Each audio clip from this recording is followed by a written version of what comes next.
Hello everybody, welcome along to your Rabble Live at 5. My name is Martin, I'm your host, and I am joined today by my good friend and nice house enthusiast, Trevor. Trevor, how are you? I'm reporting from the crib, the fancy flat that I don't stay in too often. Not too bad, no, I'm still in my work, unfortunately, so I'm leaving after this. I'm all good, looking forward to chatting a wee bit about Rangers. Well, it's funny you should say that. Firstly, hello to everybody, because Rangers have just put a tweet out literally seconds ago, I think it was, which we'll get into in a wee second.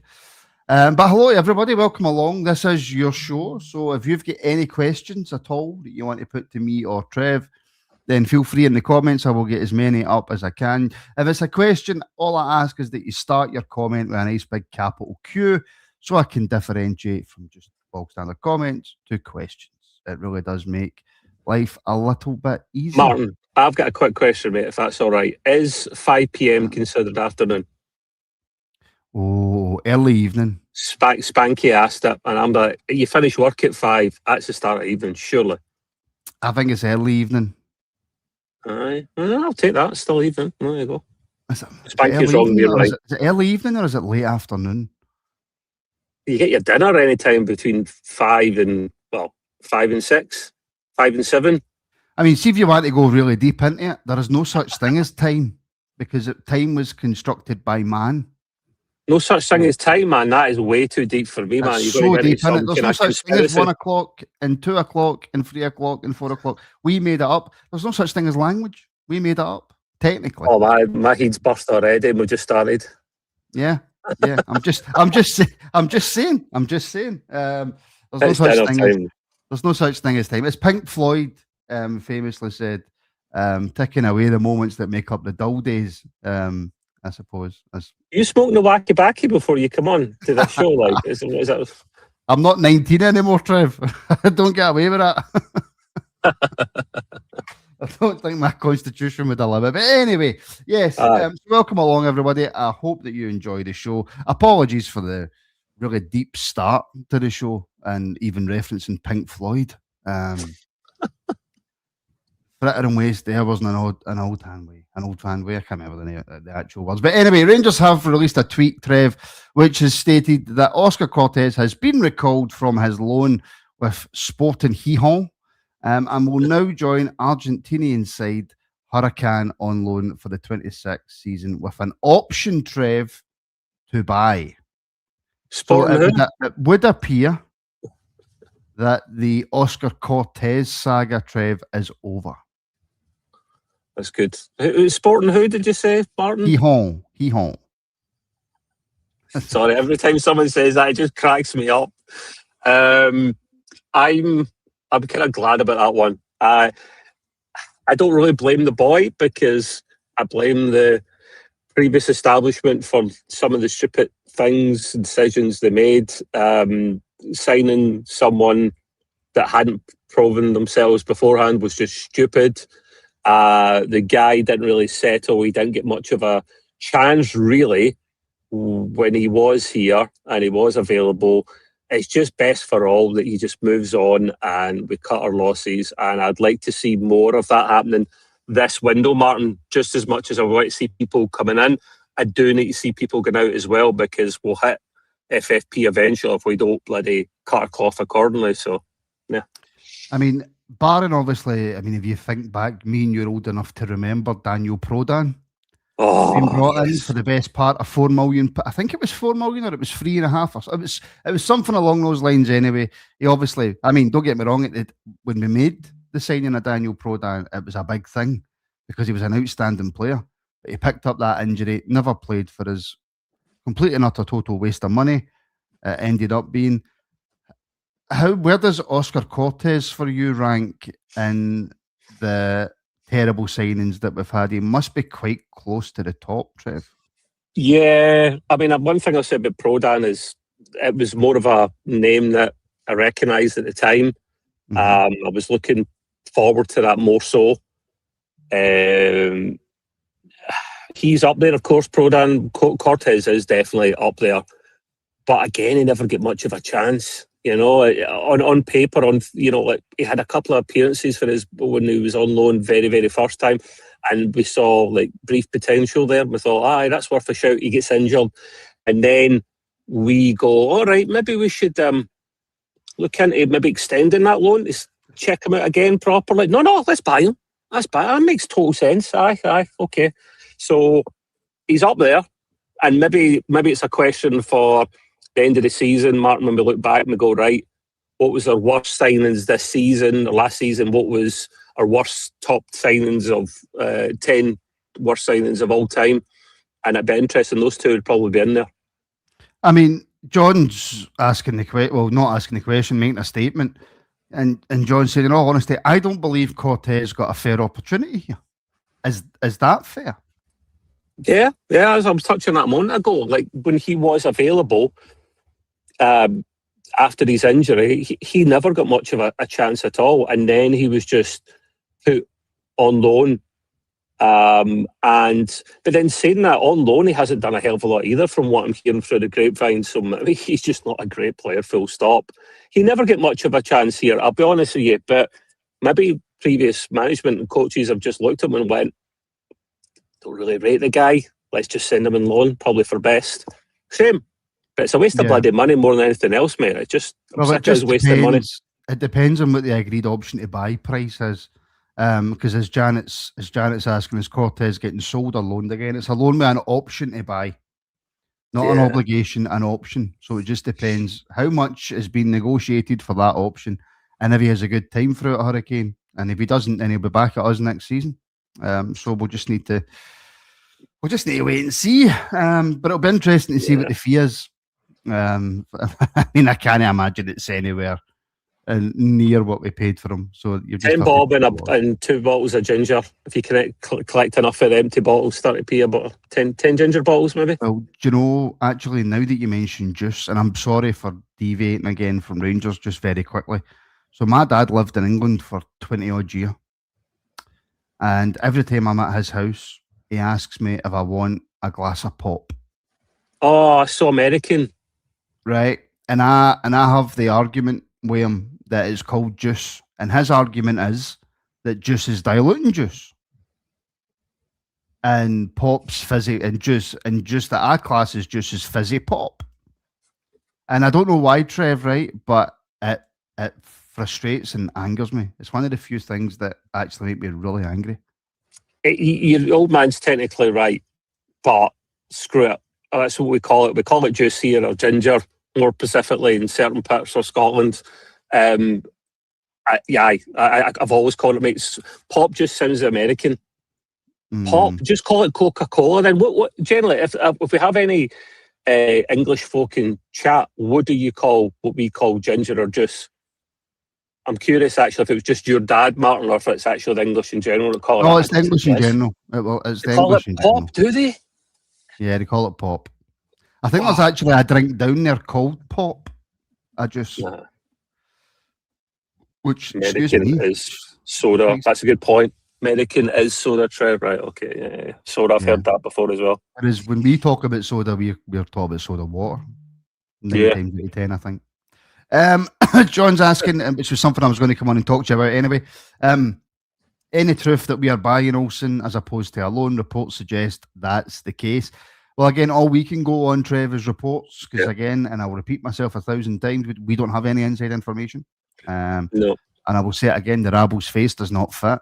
So, I mean, how this face doesn't fit, I don't know. Anyway, I was going to make a really poor joke about my looks there. But anyway, the reports are that it will be a loan with an obligation to buy. There's plenty of different reports out there. I've heard it's going to be a £3 million loan with a £7 million obligation to buy. Regardless of the way you look at it, if we bring Olsen in, Trev, the club are willing to spend money. When I read about this story, it excited me because I thought this is the kind of signing you want. We deserve a bit of a break, Martin. Not only should we get players in that we need, but let's make one or two of these actually someone that you sit back and go, oh, he sounds the part. Not quite a marquee signing, but there's a few bob went into him. I generally thought it was just a loan. I thought the amount he cost his club a year ago was it 12 million or something. So I'm thinking, nah, we're not getting him. And if we're getting him, it's going to cost us a lot. So if we have to buy him at the end of it, maybe that's not such a bad thing. I'm more concerned about the loan fee that you say, Martin. If we're going to buy him, I'd imagine the loan fee won't be ridiculous, or like you say, couple of million is the loan fee, and then we pay the rest up front. But it's not the full whack because we've just paid a loan fee. That's maybe a silver lining. But I like the sound of this boy. I haven't watched any YouTube stuff. I don't agree in watching YouTube reels of players. It's all their best moments. I don't see the point in that. But his pedigree, where he's came from in the past, could make the difference in this title running. Well, a lot of people are getting quite excited about Olsen. Again, it's not a player that I've seen a lot of. I've certainly not. I don't watch a lot of international football, Trev. So I've never really Danish internationalist, isn't he? I've never really seen him playing for Denmark because I don't really watch that much international football. But there is a lot of people with the opinion that if we bring in Skov Olsen, that is a complete and utter game changer in terms of winning the league. I think so. Yeah, it's the difference. It is the difference for me, to be honest. You need players like that that have got the pedigree, that know what it takes, winners, some quality in there, not just making up numbers, because we actually need to get rid of people, if anything, don't we, Martin? So it's actually about getting people that will come in and actually start or play most of the games. We need quality there, and that sounds like quality to me. He generally could make the difference, and players like him between now and the end of the season. Yeah, well, I mean, let's hope so. What does that say? In fact, I think I started it. Yeah, a question for Spanky. What will happen with the Ant-Man, do you think, then, with Olsen coming in? I mean, there's reports, of course, about Finlay Curtis and Lyle Cameron going out on loan. Hopefully we hear something about that soon. But what does this say for Ant-Man? Is Ant-Man then just simply the backup? If it's up to me, I would say yes, purely because Ant-Man's had a chance, bar the very, very start when he came in, hasn't really done much at all, being injured. Olsen deserves that chance to go in and smash it up. And then that might actually bring on Ant-Man, to be fair, Martin. That could encourage him to play better when you get competition. Every player, whether he wants to admit it or not, needs competition, secretly maybe even wants competition, because it brings out the best in you. And if we have then two wingers or two forwards like that are playing off each other for competition, that can only be a good thing. But I would be saying Olsen deserves that chance to start, especially for that price. Yeah, I mean, I'm trying to think of the backups we've got if Olsen does come in, because you'll have probably, I would imagine, Gassama one side, Olsen the other. So you would maybe have Ant-Man then as a backup. I mean, who else really have you got? Mikey Moore, possibly. So you would maybe have four wingers at Olsen, Gassama, Ant-Man and Moore as your kind of four wingers going forward. Moore plays better behind the striker, doesn't he? So I mean, that way, no. We don't. I know it's annoying, man, because that's his. You just have to adapt or give him the free roll. The Laudo roll, as I like to call it, where he can just cut about the front wherever he wants, but he starts on a wing, So, it's promising, mate. It is promising. I'm liking the look at this guy, and other people like him. So, I mean, so far you'd have to say, if the rumours are to be believed, and we'll touch on Tur Romans in a wee second. If the rumours are to be believed, Kavanagh has put his foot down in this January window. Trev, we've already brought in Chukwueze. Who a lot of people are excited about, and it gives us a lot more strength and depth in the middle of the park.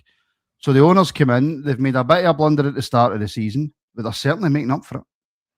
Oh, listen, I've got a lot of time and respect for Kavanagh. He was man enough to admit I made an arse of this, and here's what I'm going to do to rectify it. He's got the Rangers bug, from what I can tell, Martin. I mean, literally, when he was over in New York and he went to one of the Rangers bars there, he literally bought all the beers around there. Do you know what I mean? Like, what owner? Can you imagine David Murray doing that back in the day? Not a chance. Buying everyone a pint, that is sound. He's got the bug. He's got the Rangers bug. He's invested. He wants to see us winning. And if I remember rightly through the grapevine, that it's going to be Kavanagh having a more hands-on touch, even with Gillespie coming in. CEO, he will have more hands-on, which I think a chairman should, mate. You own a club that expensive. Why would you want to be a Des McDermott where you just have next to nothing to do with your club? That's it. You all do it for me. If I've got that much passion and money invested in a club, a project, a business, I want to have my hands on it a wee bit because it's my plaything, my thing that I love. So I still believe in Kevin. I think he's making up for the mistakes he's made, and he's been man enough to admit he has made mistakes. So that's only a good thing. I mean, I think you just need to look at the two actors who own Wrexham, Ryan Reynolds and Rob McElhenney. They've come in. I know that I don't think they've spent that much in terms of what the club's now worth. Yeah. But they're all in. The Americans. I know Ryan Reynolds is Canadian, but the Americans/Canadians, once they're into North Americans, yeah. Once they're involved in something and they get the bug, they're, like you said, that they're all in. Yes, and a lot of that's down to the passion, mainly the Americans and the Canadians, mainly the Americans have for sport. They might back, no offence to people in chat that like American sports, I think they're pish. I really do, sorry. But they are really passionate about said pish sports. They really are. They love their American football. They love their hockey, their baseball, whatever. They genuinely love it, and they're massive over there, as you know, Martin. Massive franchises, a lot of money. Mm-hmm. They know how to put on a show. So that doesn't surprise me that they'll inject the same enthusiasm as well as some cash into clubs that they buy over here. Yeah. Here's a quick question from Jim. Olsen will get us off our seats. More importantly, we are 15 minutes in. Why haven't we seen Alex singing Nico Raskin yet? Na na na na na na na na na na na na Nico Raskin. It's brilliant. It's so good. And Alex hates it. I love it. It's so good. Listen, just a quick one on Nico. I put a clip today on the channel, which focused a bit more on Dio and the kind of resurgence in his performance.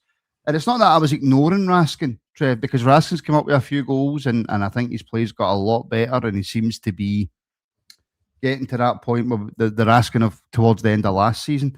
What do you make of the resurgence in Nico? It's about bloody time, isn't it? I mean, come on. How could you be so pish for so long when you've been so good prior?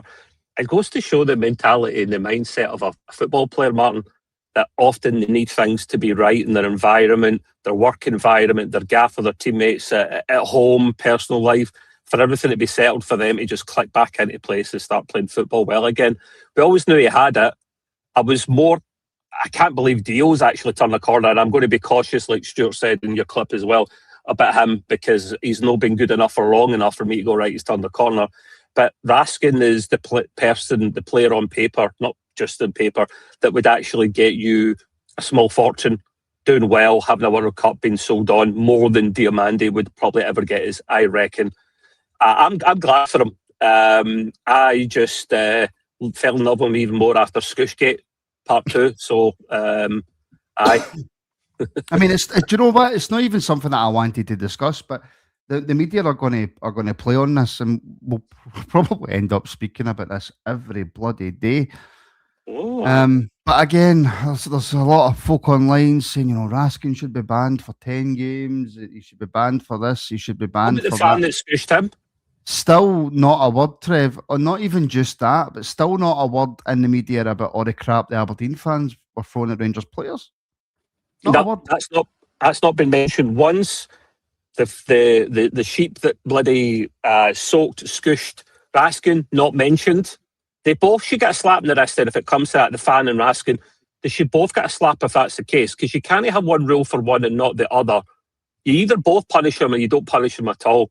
It's typical of that lot. But Martin, see, when it comes to that, this is what Gillespie is going to have to put up with.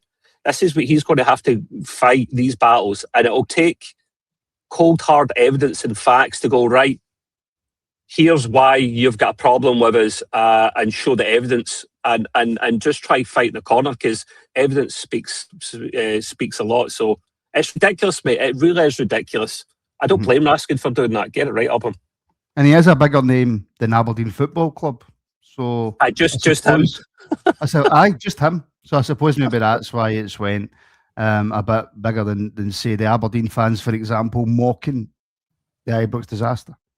Oh, I was disgusted. Have they not learned a lesson from the bloody from that lot across the city that done that? I mean, honestly, that guy lost his job. He lost his season ticket. He was banned from football for over a year.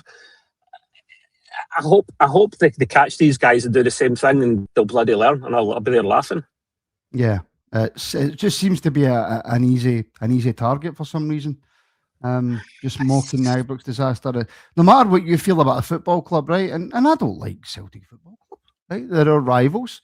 But if they had some sort of disaster, I would never mock it. I would never mock Aberdeen disaster or any other football team disaster, because at the end of the day, it's people's lives that you're mocking. Exactly. Martin, see, when I was at Parkhead for the Old Firm game, had a magic time by there. By the way, that was my first time ever being over there. But when I was in there, they had their minutes applause for, is it Robertson, their number 2 to Martin O'Neill back in the day? Yeah. So they were doing the round of applause, and I reckon they were doing that in case they thought any of us would butt in with boos or cheers or anything like that. But then you saw the Rangers fans just go silent for that whole minute.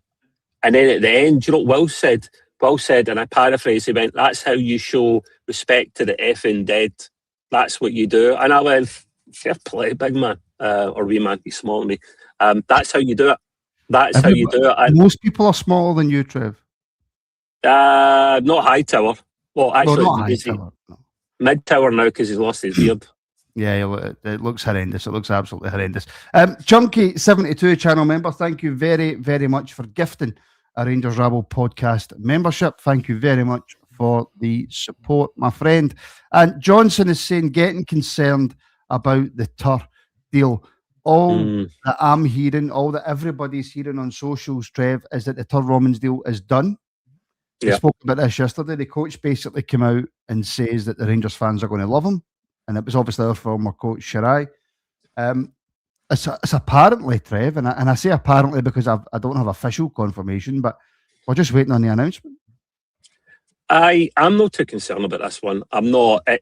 Sometimes there can be little small things, little details that need to be tied up before a player's actually revealed. For all we know, he has signed. And also knowing the Rangers media team, who do such a cracking job when a player comes into the club in terms of publicising him and getting his name out there and making some cool videos, they'll want to do a decent job with this guy as well. And having 2 players announced on the one day is just too much. Spread them out. And I should not get tied up. I'm not worrying too much about it. You don't go through all that time, effort, negotiating to get this far and then it fail at the end. It doesn't happen too often, touch wood. So I look forward to seeing this boy getting announced. I can remember one deal that did, and the man's never got over it. Which one?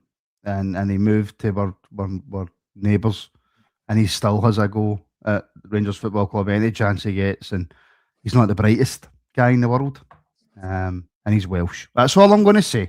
Right, Jason's asking, and this is quite an important question, Trev, I think.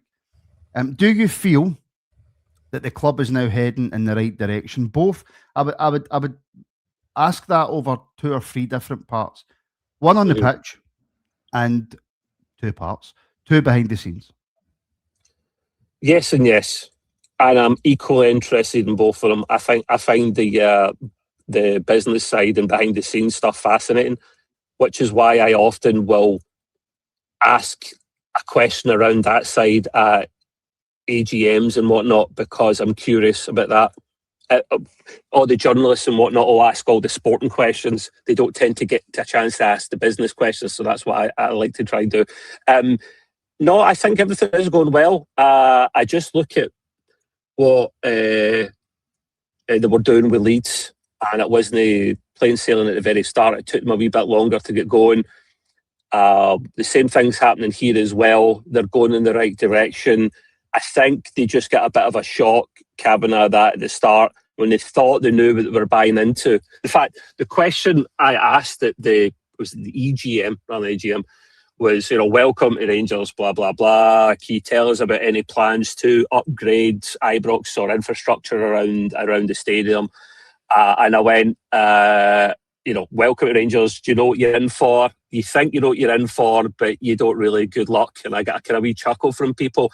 I think Kavanagh actually went, that boy actually maybe talked some sense once, because, what the hell happened for the first few months? I know I was on mute. Shocking behaviour. So basically what you're saying, Trev, and you're letting everybody who's watching this know that the reason that Rangers are going in the right direction is all because of you. Yeah, mostly anyway. I'll take most of the credit, not all of it, just most of it. So you're welcome for getting important, hard-hitting questions and comments in. Yeah, well, it's just good to know, mate. It's just good to know that if anything ever happens to me, the Rabble's in good hands. That's it. Get inside knowledge. Because if you can steer Rangers Football Club, mate, then you can steer the Rabble. I don't know about that. That's too big of shoes to fill, mate. I can't. Too chaotic. Well, something that we did speak about yesterday as well, but seeing as you're from that neck of the woods, I will ask you, Jim Gillespie will be the club's new CEO, coming from the Paisley side, St Mirren. Thoughts on that, Trev? Because the reason I ask again, right, the reason I ask 2 days in a row is because I'm still seeing people that are a bit unhappy about us bringing in somebody from St Mirren. I'm not as fussed about where he's coming from. I was more concerned or frustrated that he said no prior. But then so did McInnes, and I was like, McInnes, screw him, I never want him near the club again. You never know the full story. There was partly more to it than we realise. I think Gillespie, when he was asked at the time, saw what was going on at Rangers and went, you having a laugh? You want me to join that circus? You know what I mean? Like, I don't blame him for saying no.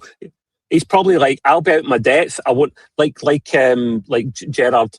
He's probably looked at that and went, you want me to work with that squad and those heed the balls above me, those two? No, I'm not a miracle worker, or I'm not a magician, as he said to Ali. There's only so much he can do. He needs to be able to have the tools to do the job, and he didn't. He had two tools above him that are thankfully gone now. He's a Rangers man, which helps, of course. It's not the be all and end all. He has worked in chief exec type roles. It's a great point. Not happen. Well, true. I know Kavanagh said he was looking at the bigger picture. He looked at various aspects of Jim. He was doing great work with his charity, which he's going to wrap up actually now, which is a shame. He was doing good work with St Mirren all at the same time, as well as knowing what it takes to be a Rangers man, knowing Scottish football. See, if you add all those chunks together, it makes it look more appetising rather than going, he's St Mirren, he's pish. He wasn't even the head honcho at St Mirren. He was assistant, was he not? Well, let me ask you, we often talk about transfers, Trev, right? And we often talk about bringing players in who know the league. And we talk about bringing managers in who know the league. Is it more important in terms of not so much a director of football, because that's more about scouting, right? But your CEO, your people who are going to be in the boardroom, your people who are going to be dealing with the SPFL, the SFA. Is it more important that somebody in that position knows Scottish football, knows Scotland, knows the culture, knows everything that goes with it? You could argue, yes. I was going to say it's just as important as on the field. But if you don't get the staff right, these are the guys that directly or indirectly sign the people that go on the park at the end of the day. So you could say they're at least as important, if not more important, Martin. And I think that's part of the reason why we've been so shite in recent times, because we've had a board that were rudderless, that were hopeless, that didn't have experience, didn't have a clue, execs that weren't up to the task at all. And now, hopefully, we get people in Gillespie in that will know what they're doing, will slowly but surely get the back end sorted out so that what we put on the park will actually be what a Rangers team should look like at the end of the day. Yeah, 100%. And you know, I don't know about Ali knocking us back to go to Sunderland. I don't know about that. But certainly, do we need to go over ourselves a wee bit, Trev? Whereas, well, he knocked his back, so therefore, if you knock Rangers back, that's it. You're no getting. I don't want you anywhere near my football club again. Obviously, one of the most famous ones for that was Derek McInnes, and I don't think anybody really knows the full picture or full scenario behind the whole Derek McInnes possibly coming in. But I mean, I'm not saying that we do. I'm just asking you: do we need to go over ourselves a little bit with stuff like that? I think we do, and that's coming from me, Martin, who can be a bit stubborn and is like, McInnes said, no, go and screw you, you'll never get another chance again, without knowing the full picture.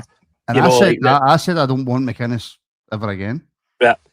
I think, there's plenty of rumours that what happened there, and, that Walter told him, like, don't sign, it's probably not a good idea kind of thing. I hear different rumours and different stories. We do need to go over it. We generally do, and it says a lot about the club and the individuals, the exec level that are actually going, listen, we don't care what's happened before. We're going with a clean slate.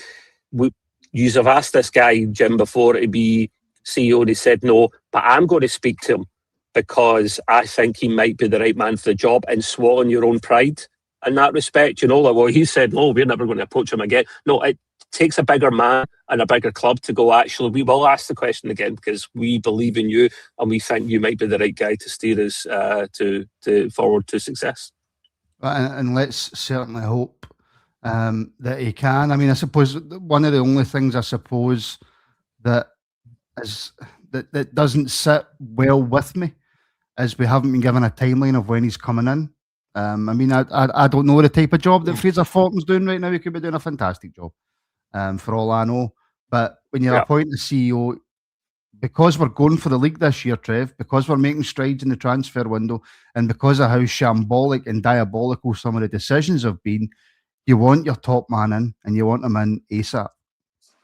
You do, in an ideal world, of course, but if I'm trying to look at both sides of the coin here, I know from my own experience in my current employer that if you're in that level of work, that position, like a chief type role, exec type role, you need to give 2 or 3 months notice to leave a role.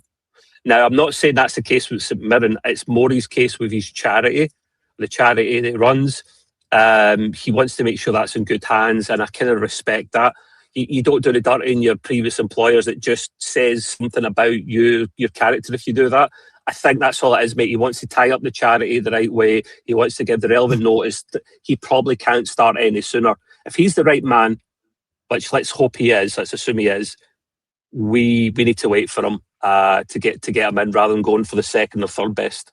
Yeah, 100%. 100%. Massive thank you, by the way, to Ross Bright, who has gifted a Rangers Rabble podcast membership. Thank you very much, Ross. And I'm actually going to bring up to finish the show, Trev, a comment for Ross that I'm going to turn into a question.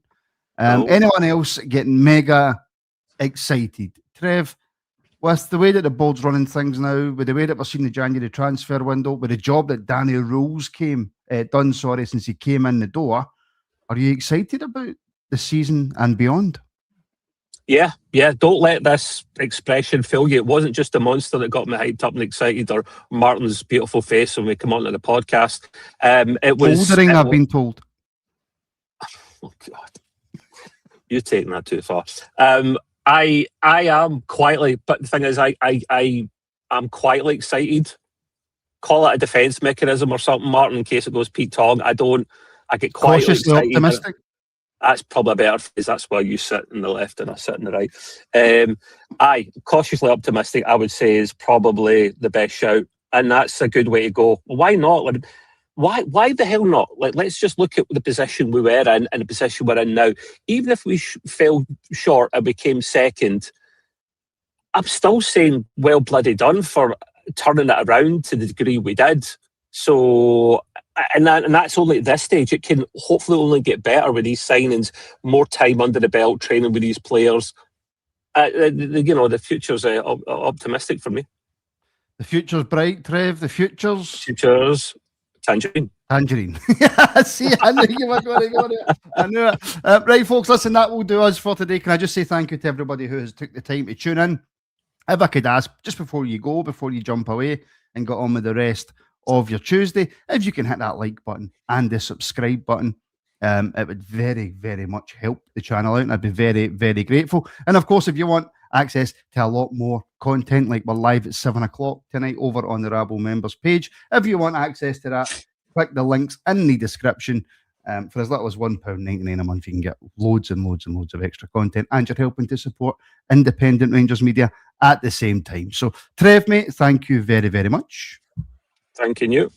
Thank you to everybody in the comments. Thank you for the super chats and the gifted memberships and the likes and the subscribes and just all the support that all you guys out there give us. I know there's loads and loads and loads of Rangers content out there, so I really do appreciate every single person who helps to support the channel. So go and enjoy the rest of your Tuesday, folks, and I hope to see a lot of you at 7 p.m.